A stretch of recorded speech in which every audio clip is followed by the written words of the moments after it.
Hey everybody, Carolina-prepsteader here. I figured I would do a video this time on food storage. Long-term, short-term food storage. Um, I guess where to get the best bang for your buck. And again, I try to shop cheap. I'm the only one in my family, working. My wife stays home, she homeschools the kids. So it's just me providing, and I'm just like everybody else out here. I don't have a lot of money. I'm not rich. I just got back from getting hay for my goats. I got oats from a local farmer, and then I went to Tractor Supply and I got cracked corn so I can make my own scratch. And actually, I saved about $60 for 250 pounds of scratch. The local farmer that I went to, he had oats for $7 for a 50-pound bag. And then all I had to do was go to Tractor Supply and pick up some cracked corn. And I'm good to go now. I've got a 55-gallon drum or barrel that's completely full all the way to the top. So I don't have to worry about scratch for my chickens for a while. The other thing is, I try to save money wherever I can. So, for example, long-term food storage. I know there's a lot of debate over what to buy for long-term food storage. For example, I actually buy Augustin Farms because it's cheap. It's the cheapest long-term food storage that I can find. I've even went as far as going out here and buying the 4-person 48-hour food bucket. When I was getting these, they were $20 a piece, at least at my local Walmart, or I could order them online for $20. Now they've gone up to $25. I think is what it is now.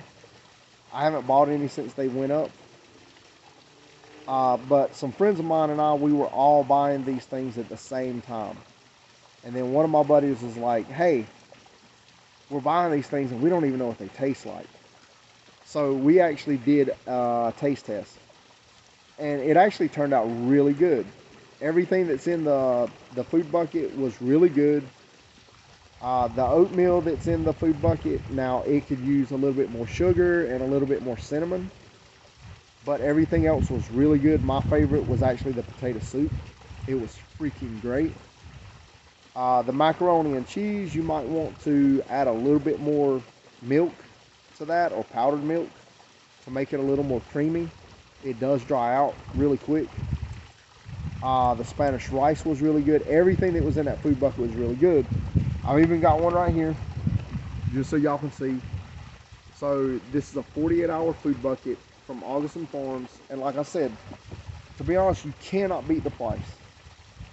Now granted, there's no meat in this food bucket, so you're going to have to supplement your meat from somewhere. So for example, here, on my little homestead that I have, we have chickens. So if I have to, I can process a chicken, or we get eggs on a daily basis, all the time. Sometimes we even get so many eggs that, I might give some to my neighbors. But it's really, these are really good to stock up. And if you're on a budget like my family is, then this is great. All the other Augustin Farms products, they're also really good. For example, I have bought the Augustin Farms tomato powder in the number 10 can.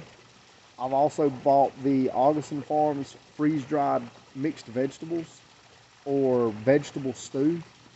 Now you can take those two and put them together and make vegetable soup. And if you have gotten the freeze-dried ground beef, then you can make vegetable beef soup out of it. Now right now, you're not going to find ground beef or any kind of meat products at a reasonable price. They're all super expensive. When I got my freeze-dried ground beef, and it's from Mountain House, if I'm not mistaken, I paid $45 for a number 10 can. Now that same number 10 can is like $130. It's super expensive. Now the reason I didn't buy any freeze-dried chicken is because we have chickens here. So there's no point in me buying freeze-dried chicken when I have fresh chicken running around the yard, out in the paddock with the goats. And I was considering a couple of weeks ago to buy some freeze-dried beef cubes. But, again, the prices went up so high on those that it's ridiculous. I believe that is around $120, like $10 cheaper than ground beef. I don't understand why, but it is. And I'm not paying those prices right now. If I have to, we have goats. I've never had goat before, but if it come down to it, I've got goats to eat, and I'll do it in a minute. My wife probably won't like it, but I'll do it. And I apologize for the way I look right now. Like I said, I was hauling hay, oats. I had to mix everything up in my 55-gallon drum, so I'm super sweaty and nasty right now. I've got to go get a shower.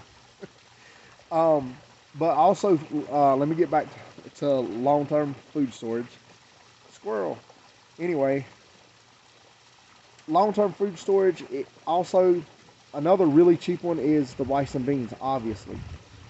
If you can't get your hands on the Mylar bags with oxygen absorbers, and this doesn't matter what country you're in, you can get these. You can either get the glass or plastic containers that have the rubber rim around the top where they snap shut.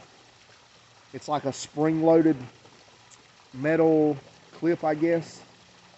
And you can put rice and beans in those, and they will seal up and they will keep your food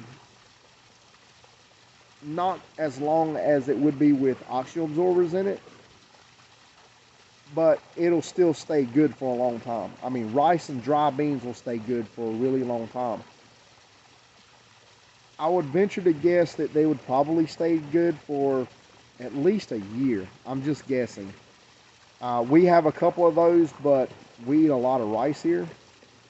So it probably doesn't stay in our jar because we have a couple of the glass ones. The kind that your grandmother used to have. So we have some of those, but to be honest, the rice in those might not last any more than a week. I think the longest, because there was a time that we went and we didn't eat a lot of rice, and it may have been a month, and that was it. So I can't give a definitive answer on how long it would stay good. If anybody that's watching this video, if they know, put down in the comments how long you've stored rice that way. It would help everybody else out. But for me, I store rice, beans, pasta noodles, stuff like that. I store all that in Mylar bags with oxygen absorbers. And I use my wife's hair iron to seal up the bags. And you can get the Mylar bags in different sizes, from 1 gallon size. I think they make the ones that'll fit inside a 5-gallon bucket. Now I haven't used those because, in my opinion, once you open that and you break the seal on that, well, you need to use that 5-gallon bucket of beans, you know, right after you open it. So I put mine in the smaller bags, like 1-gallon bags. I even have some in the quart bags. They also make resealable bags. Now those, you fill them from the bottom and you seal them from the bottom. So that way when you flip it back over, if you're going to use some of it and not all of it, you can rip the top of it off, use what you need to use, and it's got like the sandwich bag top, like the Ziploc bags, and you just close it back up and you can save the rest for later.